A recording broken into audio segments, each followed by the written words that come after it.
എല്ലാവർക്കും നമസ്കാരം. വളരെ ലളിതമായിട്ടുള്ള ഒരു ചോദ്യത്തോടു കൂടിയിട്ടാണ് ഈ വീഡിയോ തുടങ്ങുന്നത്. ഏതെങ്കിലും PR ഏജൻസി സ്വന്തം കുഴി തോണ്ടാൻ ശ്രമിക്കുമോ എന്നുള്ളതാണ് ഏറ്റവും ലളിതമായിട്ടുള്ള ആ ചോദ്യം. നമുക്കറിയാവുന്നതുപോലെ ഒരു PR ഏജൻസി എന്ന് പറയുന്നത് മാർക്കറ്റിങ്ങിനായിട്ട് ഉപയോഗിക്കുന്ന ഒരു ഏജൻസിയാണ്. അപ്പോൾ അവരെ സംബന്ധിച്ചിടത്തോളം ഏതൊരു കമ്പനിക്ക് അല്ലെങ്കിൽ വ്യക്തിക്ക് വേണ്ടിയിട്ടാണോ മാർക്കറ്റിംഗ് നടത്തുന്നത്, മാർക്കറ്റിങ്ങിൻ്റെ എല്ലാ മാർഗ്ഗങ്ങളും ശരിയായി തന്നെ ചെയ്യുക, അങ്ങനെ അവർക്ക് കൂടുതൽ മൈലേജ് ഉണ്ടാക്കുക, അവർക്ക് കൂടുതൽ വിസിബിലിറ്റിയും അക്സെപ്റ്റൻസും ഒക്കെ ഉണ്ടാക്കുക എന്നുള്ളതാണ് ഒരു PR ഏജൻസിയുടെ ധർമ്മം. അപ്പോൾ നിശ്ചയമായിട്ടും ഒരു PR ഏജൻസി, അതും ഒരു പ്രൊഫഷണൽ സ്ഥാപനം, എല്ലായ്പ്പോഴും ചെയ്യുന്നത് അവരുടെ കസ്റ്റമർ ആരാണോ അല്ലെങ്കിൽ അവരുടെ ക്ലയൻറ്റ് ആരാണോ, അവരുടെ താല്പര്യങ്ങൾ എന്താണോ അത് സംരക്ഷിക്കുന്ന രീതിയിലത്തേക്കുള്ള കുറേയധികം നടപടികളായിരിക്കും ഉണ്ടാവുക. സാധാരണ ഏതെങ്കിലും ഒരു PR ഏജൻസി ഏതെങ്കിലും ഒരു വ്യക്തിക്ക് വേണ്ടി ഒരു ഇൻ്റർവ്യൂ തയ്യാറാക്കുകയാണെങ്കിൽ, പ്രത്യേകിച്ചും അതൊരു അച്ചടി മാധ്യമത്തിലോ ഡിജിറ്റലായിട്ടോ ഒക്കെ തന്നെ വരികയാണ്, അതിൽ ദൃശ്യങ്ങളൊന്നുമില്ല എങ്കിൽ അവർ തന്നെ അവരുടെ ക്ലയൻറ്റിനോട് കൺസൾട്ട് ചെയ്തതിന് ശേഷം എന്തൊക്കെ കാര്യങ്ങളാണ് അവർക്ക് പറയാനുള്ളത്, എന്തൊക്കെയാണ് പറയാൻ പാടില്ലാത്തത് എന്നതിനെപ്പറ്റി എല്ലാം അറിഞ്ഞതിന് ശേഷം വളരെ ഡീറ്റെയിൽഡായിട്ട് ഒരു ഡ്രാഫ്റ്റ് തയ്യാറാക്കുന്നു. ആ ഡ്രാഫ്റ്റ് പിന്നീട് റിവ്യൂ ചെയ്തതിന് ശേഷം അത് അപ്രൂവ് ചെയ്ത് പബ്ലിഷ് ചെയ്യുക എന്നുള്ളതാണ്. പിന്നെ ഇതിൽ മറ്റൊരു കാര്യം കൂടി പറയാനുണ്ട്. നമ്മൾ വളരെ ഇൻഫ്ലുവൻഷ്യൽ ആയിട്ടുള്ള ഒരു വ്യക്തിയോ സ്ഥാപനമോ ആണെങ്കിൽ തീർച്ചയായിട്ടും വളരെ നല്ല ഒരു PR ഏജൻസിയെ തന്നെ ആയിരിക്കും നമ്മൾ കണ്ടുപിടിക്കുക. അപ്പോൾ ആ സ്ഥാപനത്തിനെ സംബന്ധിച്ചിടത്തോളം അവരുടെ പ്രൊഫഷണലിസം എന്നതിൽ ആർക്കും ഒരു തർക്കവും ഉണ്ടാവില്ല. ഇതിത്രയും പറഞ്ഞത് എന്തിനാണെന്ന് വെച്ചാൽ, എങ്ങനെയാണ് PR ഏജൻസികൾ പ്രവർത്തിക്കുന്നത്, PR ഏജൻസികൾ അവരുടെ കസ്റ്റമറുടെ താല്പര്യത്തിന് വിരുദ്ധമായിട്ടുള്ള കാര്യങ്ങൾ ചെയ്യുമോ, അങ്ങനെയാണെങ്കിൽ PR ഏജൻസി ഈ ബിസിനസ്സിൽ ഉണ്ടാകേണ്ടുന്ന ആവശ്യമുണ്ടോ, അവരെ പിന്നീട് ആരെങ്കിലും വിശ്വസിക്കുമോ, തുടങ്ങിയ കുറേയധികം പ്രശ്നങ്ങൾ ഈ മാർക്കറ്റിങ്ങുമായിട്ട് ബന്ധപ്പെട്ടിരിക്കുന്നു എന്നതുകൊണ്ടാണ്. ഇപ്പോൾ ഉണ്ടായിരിക്കുന്ന ഏറ്റവും പ്രധാനപ്പെട്ട വിവാദം ദ ഹിന്ദു എന്ന ദിനപത്രത്തിന് വേണ്ടി മുഖ്യമന്ത്രി ശ്രീ പിണറായി വിജയൻ നൽകിയിരിക്കുന്ന ഒരു അഭിമുഖമാണ്. അതിൽ അദ്ദേഹം പറഞ്ഞിരിക്കുന്ന ചില പരാമർശങ്ങൾ, അത് പ്രത്യേകിച്ച് സ്വർണ്ണക്കള്ളക്കടത്തുമായിട്ടൊക്കെ ബന്ധപ്പെട്ട് മലപ്പുറത്ത് കുറേയധികം കേസുകൾ രജിസ്റ്റർ ചെയ്യപ്പെടുന്നു എന്നതിനെപ്പറ്റി പറയുന്നു. അതേപോലെ തന്നെ ഈ കള്ളക്കടത്തുമായി ബന്ധപ്പെട്ടിട്ടൊക്കെ തന്നെ ദേശദ്രോഹ പ്രവർത്തനങ്ങൾ നടക്കുന്നു എന്നൊക്കെയാണ് അദ്ദേഹം പറഞ്ഞതായിട്ട് ഈ അഭിമുഖത്തിൽ പ്രിന്റ് ചെയ്തു വന്നിരിക്കുന്നത്.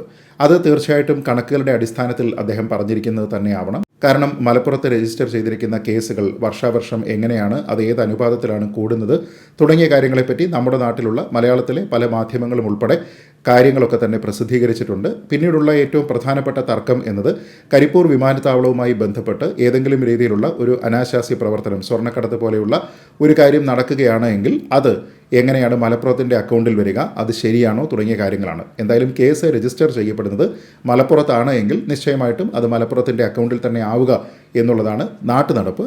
അപ്പോൾ അതിൽ മലപ്പുറത്തുള്ള ആൾക്കാർക്ക് ആർക്കെങ്കിലും എന്തെങ്കിലും രീതിയിലുള്ള വിഷമം ഉണ്ടാകണം എന്നെനിക്ക് തോന്നുന്നില്ല. അതിപ്പോൾ തിരുവനന്തപുരത്തെ എയർപോർട്ടിൽ കൂടിയായിരുന്നു ഏറ്റവും കൂടുതൽ സ്വർണ്ണക്കള്ളക്കടത്ത് നടക്കുന്നത് എങ്കിൽ അത് പിടിക്കപ്പെടുമ്പോൾ അവർ മറ്റേത് സ്ഥലത്തുള്ള ആൾക്കാരാണെങ്കിലും തിരുവനന്തപുരത്ത് ഒരു കേസ് രജിസ്റ്റർ ചെയ്താൽ നിശ്ചയമായിട്ടും ഇത്തരത്തിലുള്ള ഒരു കണക്കെടുക്കുന്ന സമയത്ത് തിരുവനന്തപുരമാണ് ഏറ്റവും കൂടുതൽ ക്രൈം റേറ്റ് റിപ്പോർട്ട് ചെയ്യപ്പെടുന്നത് എന്നൊക്കെ വരുമായിരുന്നു. അത് തിരുവനന്തപുരത്തുള്ള ആൾക്കാർക്ക് വിഷമം ഉണ്ടാക്കേണ്ടുന്ന ഒരു കാര്യമല്ല. കാരണം ആ സമയത്ത് കൃത്യമായിട്ട് അവിടെയുള്ള ആൾക്കാർ പ്രശ്നക്കാരല്ല എന്നൊക്കെ പറയുന്നതിൻ്റെ ഭാഗമായിട്ട് അവർക്ക് കണക്കുകൾ നിരത്താം, ഒപ്പം ഈ പറയുന്ന ന്യായങ്ങളെല്ലാം തന്നെ ഉപയോഗിക്കുകയും ചെയ്യാം. പക്ഷേ ഇവിടെ പലപ്പോഴും കണ്ടുവരുന്ന ഒരു പ്രത്യേകത, അതിപ്പോൾ സുപ്രഭാതം ദിനപത്രം പറഞ്ഞാലും സമസ്ത പറഞ്ഞാലും മുസ്ലിം ലീഗ് പറഞ്ഞാലും കോൺഗ്രസ് പറഞ്ഞാലും ഇനി സാക്ഷാൽ PV അൻവർ തന്നെ പറഞ്ഞാലും, ഇതിലുള്ള ഏറ്റവും പ്രധാനപ്പെട്ട പ്രശ്നം എന്നത് ഒരു കമ്മ്യൂണിറ്റിയെ ഈ കാര്യത്തിൽ പ്രതിസ്ഥാനത്തേക്ക് നിർത്തുന്നതിനുള്ള ഒരു ബോധപൂർവമായിട്ടുള്ള ശ്രമമുണ്ട് എന്ന് പറയപ്പെടുകയാണ്. ഞാൻ പറയുന്നത് മലപ്പുറം എന്ന് പറയുന്നത് നിങ്ങൾ ഈ പറയുന്നത് പോലെ ഇസ്ലാം മതവിശ്വാസികൾക്ക് മാത്രമായിട്ട് അനുവദിച്ചിരിക്കുന്ന ഒരു സ്ഥലമല്ല. കേരളത്തിലെ മറ്റ് 13 ജില്ലകൾ പോലെ തന്നെയുള്ള ഒരു സ്ഥലമാണ്.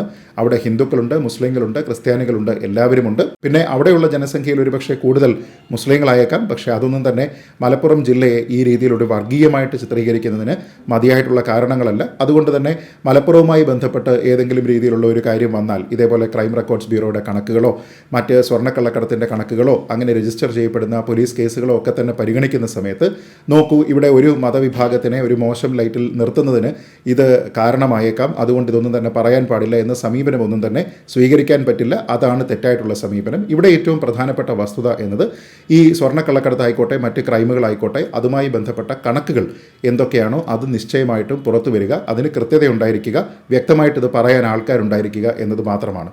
അതുകൊണ്ട് തന്നെ വ്യക്തമായിട്ടുള്ള കണക്കുകളുടെ അടിസ്ഥാനത്തിൽ മുഖ്യമന്ത്രി വിവരങ്ങളൊക്കെ പറയും എന്ന ധാരണയിൽ അദ്ദേഹം പറഞ്ഞിരിക്കുന്നതിൽ എന്തെങ്കിലും രീതിയിലുള്ള അപാകതയുണ്ട് എന്നെനിക്ക് തോന്നുന്നില്ല. പിന്നെ ഒരു വിവാദമുണ്ടാകുന്നു. മലപ്പുറത്തുള്ള ഒരു കമ്മ്യൂണിറ്റിയുടെ ആൾക്കാരെ അല്ലെങ്കിൽ ചെറുപ്പക്കാരെ ഒരു മോശം ലൈറ്റിൽ നിർത്താനായിട്ടാണ് ഇവിടെ ശ്രമം നടക്കുന്നത്, അതിൽ RSS BJP ബന്ധമുണ്ട് തുടങ്ങിയ കാര്യങ്ങളൊക്കെ തന്നെ ഒരു ആരോപണമായിട്ട് പറഞ്ഞാൽ നേരാണ്. പൊളിറ്റിക്കലായിട്ട് അതിനെ ഡിഫെൻഡ് ചെയ്യുക എന്നത് മുഖ്യമന്ത്രിയുടെയോ അദ്ദേഹത്തിൻ്റെ പ്രസ്ഥാനത്തിൻ്റെയോ ഒരു ഉത്തരവാദിത്വവും ചുമതലയും ഒക്കെ ആയി മാറും എന്ന കാര്യത്തിൽ സംശയമില്ല. അതുകൊണ്ട് തന്നെ ഈ വിഷയം വിവാദമാകുന്ന സമയത്ത് രണ്ട് തരത്തിലുള്ള വിശദീകരണ കുറിപ്പുകളാണ് നമ്മളിപ്പോൾ കണ്ടിട്ടുള്ളത്. അതിലൊന്ന് ഇഷ്യൂ ചെയ്തിരിക്കുന്നത് മുഖ്യമന്ത്രി ശ്രീ പിണറായി വിജയൻ്റെ ഓഫീസിന് വേണ്ടി അദ്ദേഹത്തിൻ്റെ പ്രസ് സെക്രട്ടറിയാണ് ശ്രീ PM മനോജ്. രണ്ടാമത്തേത് ഇഷ്യൂ ചെയ്തിരിക്കുന്നത് ദ ഹിന്ദു ദിനപത്രം തന്നെയാണ്.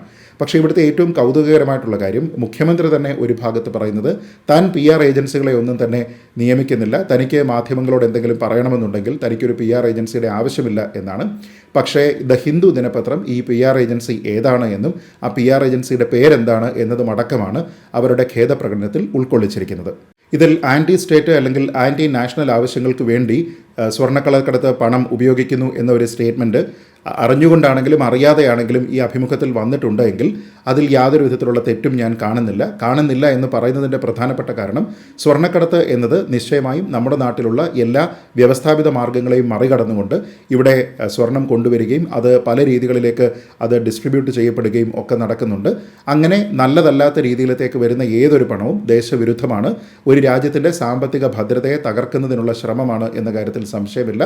ആ ഒരു ആംഗിളിൽ നോക്കിക്കഴിഞ്ഞാൽ ഇതൊക്കെ തന്നെ സ്റ്റേറ്റിൻ്റെ താല്പര്യങ്ങൾക്കോ രാജ്യത്തിൻ്റെ താല്പര്യങ്ങൾക്കോ ഒക്കെ തന്നെ വിരുദ്ധമാണ്. അല്ലെങ്കിൽ തന്നെ നമുക്കറിയാമല്ലോ, ഈ രീതിയിലേക്കുള്ള പണം സമൂഹത്തിലേക്ക് വരിക എന്നത് കേരളത്തിൻ്റെയോ ഇന്ത്യയുടെയോ താല്പര്യമല്ല എന്നുള്ളത് വ്യക്തമാണ്. അതല്ല എങ്കിൽ സ്വർണ്ണക്കള്ളക്കടത്ത് നടക്കുന്നതൊക്കെ തന്നെ ദേശീയ താല്പര്യത്തിലോ സംസ്ഥാനത്തിൻ്റെ താല്പര്യത്തിലോ ആണ് എന്നാരെങ്കിലും പറയണം. അങ്ങനെ ആരും പറയാൻ സാധ്യതയില്ലാത്തത് കൊണ്ട് തന്നെ ഇത് രണ്ടും സംസ്ഥാന വിരുദ്ധവും ദേശവിരുദ്ധവുമായി മാറുന്നുണ്ട് എന്ന കാര്യത്തിൽ തർക്കമില്ല. ഇനി ഇതിൽ ശ്രീ PM മനോജ് ദ ഹിന്ദുവിന് അയച്ചിരിക്കുന്ന വിശദീകരണക്കുറിപ്പിൻ്റെ ഭാഗമായിട്ട് പറയുന്നുണ്ട്, ഇന്ത്യയിൽ ഏറ്റവും കൂടുതൽ വിശ്വാസ്യതയുള്ള പത്രങ്ങളിൽ ഒന്നാണ് ദ ഹിന്ദു, അതുകൊണ്ട് തന്നെ ഇത്തരത്തിലുള്ള തെറ്റ് അവിടെ ഉണ്ടാകാൻ പാടില്ല എന്ന്. മാധ്യമരംഗവുമായി അടുത്ത് നിൽക്കുന്ന ആൾക്കാർക്ക് എല്ലാവർക്കും തന്നെ അറിയാവുന്ന ഒരു കാര്യമാണ്, ദ ഹിന്ദു വളരെ വലിയ നിഷ്കർഷയാണ് അവരുടെ ഏതൊരു സ്റ്റോറി ക്യാരി ചെയ്യുന്ന സമയത്തും അതിൽ കൊടുക്കുന്നത്. അതുകൊണ്ട് തന്നെ ഒരുപക്ഷെ ഏറ്റവും കുറവ് അക്ഷരത്തെറ്റുകളൊക്കെ ഉള്ള ഒരു പത്രം, ഏറ്റവും കുറവ് ഗ്രാമർ മിസ്റ്റേക്കുകളൊക്കെ ഉള്ള ഒരു പത്രം എന്ന നിലയ്ക്ക് ദ ഹിന്ദുവിന് വലിയ സ്വീകാര്യത ഈവൻ പഠനകാലത്ത് പോലും വിദ്യാർത്ഥികളിൽ ചെലുത്താൻ സാധിക്കാറുണ്ട്. പലപ്പോഴും വളരെ നല്ല രീതിയിൽ ഭാഷ കൈകാര്യം ചെയ്യുന്ന ഒരു മാധ്യമ സ്ഥാപനമാണ് ദ ഹിന്ദു എന്ന ഒരു സൽപ്പേര് അവർക്ക് വായനക്കാരുടെ ഇടയിലും പൊതുസമൂഹത്തിലും ഉണ്ടാക്കാനായിട്ട് സാധിച്ചിട്ടുമുണ്ട്. അപ്പോൾ ഈ ഒരു സാഹചര്യത്തിൽ മുഖ്യമന്ത്രി ഇങ്ങനെ ചില കാര്യങ്ങൾ പറഞ്ഞിട്ടില്ല എന്ന് ശ്രീ PM മനോജ് പറഞ്ഞു കഴിഞ്ഞാൽ അത് ഏറ്റവും കൂടുതൽ ദോഷകരമായി ബാധിക്കുന്നത് ദ ഹിന്ദുവിൻ്റെ ജേർണലിസ്റ്റിക് എത്തിക്സിനെയും അവർ ഇതുവരെ പിന്തുടർന്നിരുന്ന പാരമ്പര്യത്തെയുമാണ്. അപ്പോൾ അങ്ങനെ സ്വന്തം പാരമ്പര്യത്തിന് വിരുദ്ധമായിട്ട് എന്തെങ്കിലും ഒരു കാര്യം പബ്ലിഷ് ചെയ്യുന്നതിന് വേണ്ടിയും ആൾക്കാരിലേക്ക് എത്തുന്നതിന് വേണ്ടിയും മനഃപൂർവ്വം ഒരു വിവാദം ഉണ്ടാക്കുന്നതിന് വേണ്ടിയും അതിന് ഒരു വർഗീയ ചുവ തന്നെ നൽകുന്നതിന് വേണ്ടിയിട്ടും ദ ഹിന്ദു പോലെയുള്ള ഒരു മാധ്യമ സ്ഥാപനം ശ്രമിക്കുമോ എന്നുള്ളതാണ് ഏറ്റവും പ്രധാനപ്പെട്ട ചോദ്യം. അങ്ങനെ ദ ഹിന്ദു എന്നല്ല ഒരു മാധ്യമ സ്ഥാപനവും ആ രീതിയിൽ ശ്രമിക്കാൻ സാധ്യതയില്ല എന്നുള്ളതാണ് എൻ്റെ വ്യക്തിപരമായിട്ടുള്ള അഭിപ്രായം. അതുകൊണ്ട് തന്നെ നേരത്തെ പറഞ്ഞ ഉയർന്ന ജേർണലിസ്റ്റിക് സ്റ്റാൻഡേർഡ്സ് ഒക്കെ തന്നെ പിന്തുടരുന്ന ഒരു പത്രം ഈ രീതിയിലത്തേക്ക് മാറാനുള്ള സാധ്യത തുലവും കുറവാണ്. ഇനി ദ ഹിന്ദുവിൻ്റെ വിശദീകരണക്കുറിപ്പ് നോക്കുക. ഇത് കുറച്ചുകൂടി വിശ്വാസ്യതയുള്ളതാണ് എന്നാണ് ഞാൻ കരുതുന്നത്. കാരണം ഇവരിവിടെ പറഞ്ഞിരിക്കുന്നത് മുഖ്യമന്ത്രിയുടെ അഭിമുഖം നൽകാം എന്ന് പറഞ്ഞുകൊണ്ട് കൈസൻ എന്ന പേരിലുള്ള ഒരു PR ഏജൻസിയാണ് തങ്ങളെ സമീപിച്ചത് എന്ന് പറയുന്നു. മുഖ്യമന്ത്രിയുടെ ഇൻ്റർവ്യൂ സെപ്റ്റംബർ 29 എന്ന തീയതിയിലാണ് എടുത്തത് എന്ന് പറയുന്നു. അത് ഡൽഹിയിലെ കേരള ഹൗസിലാണ് എന്ന് പറയുന്നു. അത് 30 മിനിറ്റ് നേരമായിരുന്നു ഉണ്ടായിരുന്നത് എന്ന് പറയുന്നു. മുഖ്യമന്ത്രിയോടൊപ്പം ഈ PR ഏജൻസിയുടെ 2 പ്രവർത്തകർ ഉണ്ടായിരുന്നു എന്നും അവർ പറയുന്നുണ്ട്. ഈ അഭിമുഖത്തിന് ശേഷം മുഖ്യമന്ത്രിയോടൊപ്പം ഉണ്ടായിരുന്ന PR ഏജൻസിയിലെ 2 പ്രവർത്തകരിൽ ഒരാൾ ദ ഹിന്ദുവിനെ സമീപിക്കുകയും മുഖ്യമന്ത്രിയുടേത് എന്ന രീതിയിലത്തേക്ക് ചില പ്രസ്താവനകൾ ഇതിൽ ആഡ് ചെയ്യാനായിട്ട് ആവശ്യപ്പെടുകയും ചെയ്തു എന്നാണ് പറയുന്നത്. അതിന് ഒരു കാരണവും പറയുന്നുണ്ട്. കാരണം മുഖ്യമന്ത്രി മുൻപ് ഒരു പത്രസമ്മേളനത്തിൽ ഇതേ കാര്യങ്ങൾ പറഞ്ഞിരുന്നുവെന്നും അതുകൊണ്ട് തന്നെ അത് ഇതിൽ കൂട്ടിച്ചേർക്കണം എന്നുമാണ് അദ്ദേഹം ആവശ്യപ്പെട്ടത് എന്നും ദ ഹിന്ദു പറയുന്നു. അത് തന്നെയുമല്ല, ഇവിടെ ശ്രീ PM മനോജൻ്റെ പ്രസ്താവനയെ വെട്ടിലാക്കുന്ന അല്ലെങ്കിൽ മുഖ്യമന്ത്രിയെയും സംസ്ഥാന സർക്കാരിനെയും പാർട്ടിയും ഒക്കെ വെട്ടിലാക്കുന്ന ഒരു കാര്യം കൂടിയുണ്ട്. ഈ PR ഏജൻസിയുടെ ഭാഗമായിട്ട് ഈ പറഞ്ഞിരിക്കുന്ന കാര്യങ്ങൾ ഇതിൽ ഉൾപ്പെടുത്തുന്നതിന് വേണ്ടിയിട്ട് വളരെ വിശദമായിട്ട് അവരൊരു കത്ത് നൽകിയിട്ടുണ്ട് എന്നാണ് പറയുന്നത്. അതായത് എഴുതിയാണ് ഈ കാര്യങ്ങളെല്ലാം തന്നെ അവർ ഹിന്ദുവിനെ അറിയിച്ചിരിക്കുന്നത്. ഇങ്ങനെ ചേർക്കാനായി പറഞ്ഞിരിക്കുന്ന കാര്യങ്ങളൊക്കെ തന്നെ മുഖ്യമന്ത്രി ആ ഇൻ്റർവ്യൂവിൽ പറയാത്തതാണ് എന്ന് പറഞ്ഞുകൊണ്ട്, എന്നാൽ PR ഏജൻസിയുടെ ഭാഗം ഉദ്ധരിക്കാതെയാണ് പ്രസ് സെക്രട്ടറി ശ്രീ PM മനോജിൻ്റെ പ്രസ്താവന വന്നിരിക്കുന്നത്. അതുകൊണ്ട് തന്നെ ആ പറഞ്ഞിരിക്കുന്ന കാര്യം ശരിയല്ല എന്നും ഇവിടെ PR ഏജൻസിയുടെ ഒരു ഇൻവോൾവ്മെൻ്റ് ഉണ്ട് എന്നും അവർ ഈ പറഞ്ഞിരിക്കുന്ന കാര്യങ്ങളെല്ലാം തന്നെ എഴുതി നൽകിയതുകൊണ്ടാണ് അതിനെ ഉൾപ്പെടുത്തിയത് എന്നുമാണ് ദ ഹിന്ദു പറയുന്നത്. എന്നാൽ അത് ഇപ്പോൾ ഒരു തെറ്റായി പോയി എന്ന് തിരിച്ചറിയുന്നുവെന്നും അതിൻ്റെ പേരിൽ ഖേദപ്രകടനം നടത്തുന്നു എന്നും കൂടിയാണ് ഹിന്ദു കൂട്ടിച്ചേർക്കുന്നത്. കൈസൻ എന്ന പേരിൽ ഒരു PR ഏജൻസി അവിടെ ഉണ്ടായിരുന്നു എന്ന് ദ ഹിന്ദു പോലെ വിശ്വാസ്യതയുള്ള ഒരു മാധ്യമ സ്ഥാപനം പറഞ്ഞു കഴിഞ്ഞാൽ ആ കാര്യത്തിൽ അപ്പീലില്ല എന്നാണ് എനിക്ക് തോന്നുന്നത്. മുഖ്യമന്ത്രിയുടെ പ്രസ് സെക്രട്ടറി പറഞ്ഞിരിക്കുന്നതിനേക്കാൾ കൂടുതൽ വിശ്വാസ്യത ദ ഹിന്ദുവിൻ്റെ ഖേദപ്രകടനത്തിനാണ്. ഇനി ഇതിൽ അറിയേണ്ടുന്ന ഏറ്റവും പ്രധാനപ്പെട്ട കാര്യം, ഈ കൈസൻ എന്ന് പറയുന്ന ഏജൻസി ഈ രീതിയിലത്തേക്ക് എന്തിനാണ് കുറച്ച് കൂടുതൽ കാര്യങ്ങൾ ആഡ് ചെയ്യുന്നതിന് വേണ്ടിയിട്ട് ദ ഹിന്ദുവിനോട് ആവശ്യപ്പെട്ടത് എന്നാണ്. അതുകൊണ്ടാണ് ഞാൻ ആദ്യം ഒരു PR ഏജൻസി എങ്ങനെയാണ് പ്രവർത്തിക്കുന്നത് എന്ന് പറഞ്ഞത്. PR ഏജൻസിയുടെ ക്ലയൻറ്റ് ആരാണോ അവരുടെ താല്പര്യങ്ങൾക്ക് വിരുദ്ധമായിട്ടുള്ള ഒരു വാക്ക് പോലും ഒരിക്കലും ഒരു PR ഏജൻസിയും പറയുകയില്ല. അത് പറഞ്ഞാൽ അവർക്ക് പിന്നീട് ആ ബിസിനസ്സിൽ തുടരാൻ സാധ്യമല്ല.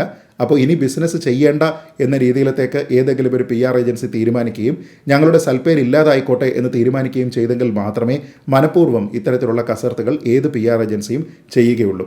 എങ്കിൽ പോലും വിശ്വാസ്യതയുള്ള പ്രൊഫഷണലായിട്ടുള്ള ഒരു PR ഏജൻസിയും ഇത്തരത്തിലുള്ള കാര്യങ്ങൾ ചെയ്യുകയില്ല.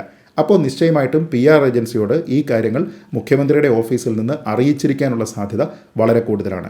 ഈ ഒരു ആംഗിളാണ് നമുക്കറിയേണ്ടത്. ഇതിൽ ആരാണ് ഇടപെട്ടിരിക്കുന്നത്? മുഖ്യമന്ത്രി നേരിട്ടാണോ അതോ അദ്ദേഹത്തിനോട് അടുപ്പമുള്ള മറ്റാരെങ്കിലുമാണോ ഈ അഡീഷണൽ ആയിട്ടുള്ള വിവരങ്ങൾ കൂട്ടിച്ചേർക്കുന്നതിന് വേണ്ടി ദ ഹിന്ദു പത്രത്തിനോട് ആവശ്യപ്പെടാനായിട്ട് PR ഏജൻസിയെ നിയോഗിച്ചത് എന്നുള്ളതാണ് ഇതിൽ ഏറ്റവും പ്രധാനമായിട്ടുള്ള കാര്യം. അതുകൊണ്ട് തന്നെ PR ഏജൻസിയുടെ ഭാഷ്യം എന്ന് പറയുന്നതും പ്രധാനമാണ്. ഇനി ഒരു കാര്യം കൂടി പറയാം. കാരണം ഇവർക്ക് എല്ലാവർക്കും തന്നെ ഈ ബിസിനസ്സിൽ നിൽക്കുക എന്നുള്ളത് പ്രധാനമായതുകൊണ്ട് സർക്കാരിനെ സംരക്ഷിക്കുക എന്ന ഒരു താല്പര്യം എന്തായാലും ഇതിൽ ഉണ്ടാകാനുള്ള സാധ്യതയും കൂടിയുണ്ട്. അപ്പോൾ എന്തായാലും കേരളത്തിലെ സാധാരണക്കാരനായിട്ടുള്ള ഒരു വ്യക്തി മനസ്സിലാക്കുന്നത് ഒരു PR ഏജൻസിയുടെ സഹായത്തോടു കൂടി മുഖ്യമന്ത്രി ദ ഹിന്ദുവിന് ഒരു അഭിമുഖം നൽകിയെന്നും ആ അഭിമുഖത്തിൽ അദ്ദേഹം പറഞ്ഞിട്ടില്ലാത്ത ചില കാര്യങ്ങൾ അദ്ദേഹത്തിൻ്റെ പഴയ ഒരു പത്രസമ്മേളനത്തിനെ ഉദ്ധരിച്ചുകൊണ്ട് കൂട്ടിച്ചേർക്കാനായിട്ട് മുഖ്യമന്ത്രിയോട് അടുപ്പമുള്ള ആരോ, ഒരുപക്ഷെ ഈ PR ഏജൻസിയെ നിയോഗിച്ച ആൾക്കാർ, അവർ ഇത് ആവശ്യപ്പെടുകയും ഒരു കത്ത് വഴി ആ PR ഏജൻസി ഇത് ദ ഹിന്ദുവിനോട് ഉൾപ്പെടുത്താനായിട്ട് പറഞ്ഞു എന്ന് മാത്രമാണ്. എന്തായാലും ഇത് തെറ്റായിട്ടുള്ള ഒരു പ്രവണതയാണ്. അങ്ങനെ ചെയ്തിട്ടുണ്ടെങ്കിൽ അത് ഓണപ്പ് ചെയ്യുക എന്നുള്ളതാണ് മുഖ്യമന്ത്രിയാണെങ്കിലും അദ്ദേഹവുമായി അടുപ്പമുള്ള ആരാണെങ്കിലും ചെയ്യേണ്ടത്. അല്ലാതെ ഒരു മാധ്യമ സ്ഥാപനത്തിനെ വില്ലനാക്കുകയോ ആ മാധ്യമ സ്ഥാപനം ഒരു PR ഏജൻസിയെ വില്ലനാക്കുകയോ ഒന്നുമല്ല ഇതിൽ ചെയ്യേണ്ടത്. ഇവിടെ കാണുന്ന ആൾക്കാർക്ക് ഈ കാര്യങ്ങളിലെല്ലാം തന്നെ സ്വന്തമായിട്ടുള്ള അഭിപ്രായമുണ്ട് എന്നുള്ളത് ഇവരെല്ലാവരും തന്നെ മനസ്സിലാക്കേണ്ടതാണ്. ഇതൊക്കെ പറയുമ്പോഴും ഞാൻ നേരത്തെ പറഞ്ഞ കാര്യം ആവർത്തിക്കുന്നു.